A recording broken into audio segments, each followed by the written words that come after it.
আসসালামু আলাইকুম, আমি মোহাম্মদ ইব্রাহিম শিকদার মাহিন রোবোটিক ভ্যালি থেকে। তো আজকে এই ভিডিওতে আমরা দেখব আমরা পাইথন প্রোগ্রামিং দিয়ে কিভাবে একটি পুশ নোটিফিকেশন সেন্ড করতে পারি। তো আমরা বিভিন্ন সময় যখন আমাদের সফটওয়্যার রিলেটেড কাজগুলো করি, তখন দেখা যায় কি যে আমাদের নোটিফিকেশন সেন্ড করার অনেক প্রয়োজন হয়। যেমন আমি যদি দেখাই, আমাদের এই যে এদিকে হঠাৎ করে উইন্ডোজের সাথে একটা নোটিফিকেশন চলে আসে। তো আমরা অনেকে মোবাইল নিয়ে কাজ করি, কিন্তু বেশিরভাগ সফটওয়্যার নিয়ে আমাদের তেমন একটা কাজ হয় না। তো এইসব যারা মানে সফটওয়্যার নিয়ে ভবিষ্যতে যারা কাজ করবেন, তাদের জন্য খুবই হেল্পফুল হবে যে কীভাবে আপনি একটা নোটিফিকেশন, আপনার অ্যাপসের নোটিফিকেশনটা আপনি আপনার উইন্ডোজে এটা পপ আপ করবেন, ওই জিনিসটা। তো আজকে এই ভিডিওতে আমরা এই জিনিসটাই দেখবো। এটা খুবই ইম্পর্টেন্ট একটা প্রজেক্ট হতে যাবে। তো এই জন্য আমরা প্রথমে পাইচামটা ওপেন করে নেব অ্যাজ ইউজুয়াল। তো পাইচামের মধ্যে আমরা সম্পূর্ণ কোডগুলো করে আপনারা জানেনই। তো এখানে আমরা কয়েকটা লাইন কোড লিখবো, আর এগুলোর মধ্যে আমরা আমাদের প্রজেক্টটা কমপ্লিট করে ফেলবো। তো প্রজেক্টের নাম দিয়ে দিই আমি পপ আপ,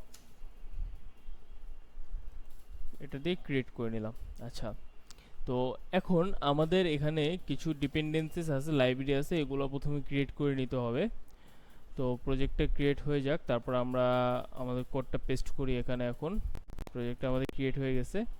ওকে, তো আমরা এক্সিস্টিং কোডগুলো কেটে দেই এবং আমাদের যে কোডটা আছে এটা পেস্ট করে দিই। আচ্ছা, তো এখানে মেনলি আমরা যে উইনটোস্ট, যেই লাইব্রেরিটা আছে উইনটেনটোস্ট, এই লাইব্রেরিটা আমরা ইউজ করব। এই লাইব্রেরিটা আসলে হচ্ছে যে আমাদের উইন্ডোজে আমাদের পপ আপ নোটিফিকেশনটা পাঠায়। তো এটা ইনস্টল করার জন্য আমাদের কমান্ড হচ্ছে পিপ ইনস্টল উইনটেনটোস্ট। তো এটা ইনস্টল হওয়া শুরু হয়ে যাবে কিছুক্ষণের মধ্যেই। ওকে, তো এখন আমি একটু কোডটা এক্সপ্লেন করি। এখানে কি করা হয়েছে, উইন্ডোজের যে পপ আপে যে লাইব্রেরি যেটা আছে ওটা ইনস্টল করা হয়েছে, আর সাথে আমাদের এইকে টাইম ইম্পোর্ট করা হয়েছে যে কত সময় পর্যন্ত পপটা চলবে সেটার জন্য। আচ্ছা, তো কারেন্ট টাইমটা আমরা এদিকে কি করছি, ডিসপ্লে করছি যে কত কারেন্ট টাইম।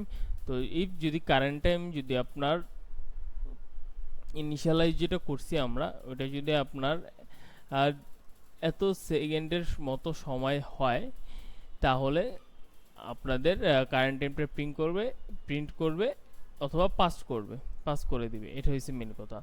আচ্ছা, এখন আমরা টোস্টারের যে ভেরিয়েবলটা আছে, এটা একটা টোস্টার নামের ভেরিয়েবলে নিছি, টোস্ট নোটিফিকেশন এই ভেরিয়েবলে নিছি। এবং এখানে আমরা শো করব toaster dot show toast alarm this message, মানে অ্যালার্ম আমরা একটা নিলাম। তাও দিস ইজ দ্য মেসেজ, প্রথমের দিকে একটা আসবে alarm, this is the message. তো আইকন যদি কোনো আমরা দিতে চাই দিতে পারি, যে আমাদের নোটিফিকেশনের সাথে কোনো আইকন থাকবে কি না। আর তার পাশাপাশি আমাদের যে ডিউরেশন মানে আমাদের কতক্ষণ সময়টা থাকবে ওই জিনিসটা।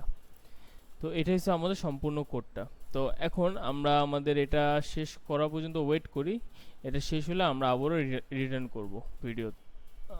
আচ্ছা, এখন আমরা আমাদের লাইব্রেরিটা ইনস্টল করে ফেলেছি, এটা কমপ্লিট হয়ে গেছে। তো এখানে কোডে আমরা কিছুটা চেঞ্জ করেছি, আমাদের কিন্তু টাইমের লাইব্রেরিটা ওটা কিন্তু প্রয়োজন নেই। তো আমরা এটা এদিক থেকে রিমুভ করে দিচ্ছি। আমরা জাস্ট আমাদের টার্গেট হয়েছে এখানে দেখানো যে কিভাবে আমরা আমাদের পপ আপটা ওইটা শো করতে পারি। তো জাস্ট আমি এদিকে এটাই টোস্ট যে নোটিফায়ার ওটা ইম্পোর্ট করে শো টোস্ট করে অ্যালার্ট মেসেজটা শো করব। তো এটা জাস্ট শুধু আপনার মানে যে মেসেজটা হবে ওই মেসেজটা আপনি এদিক দিয়ে দিবেন, আর ওটার সাথে করসপন্ডিং যে মেসেজ থাকবে ডিসক্রিপশন ওটা এদিক দিয়ে দিবেন। তো আপনার সফটওয়্যারের নোটিফিকেশন এদিক চলে আসবে। তো এটা যদি আমি রান করে দেখাই, দেখছেন এদিকে কিন্তু আমার যে নোটিফিকেশনটা চলে আসছে। এদিকে আপনার প্রথম পাইথনের আইকন আছে, এর কারণে এদিকে আমরা আইকন নান সিলেক্ট করছি, আর পাইথন লেখা আছে, আর ডিউরেশন 10 মানে কি 10 সেকেন্ড পরে এটা এক্সিকিউট বন্ধ হয়ে যাবে। তো ডান। তো এটা এখন যদি কেটে দেই, সিম্পলি ক্লোজ হয়ে গেছে। তো আজকে এই ছিল আমাদের এই ভিডিও টিউটোরিয়ালটি। আজকে আশা করি ভালো লাগছে আপনাদের। তো সাবস্ক্রাইব করবেন এবং পাশে থাকবেন। Thank you.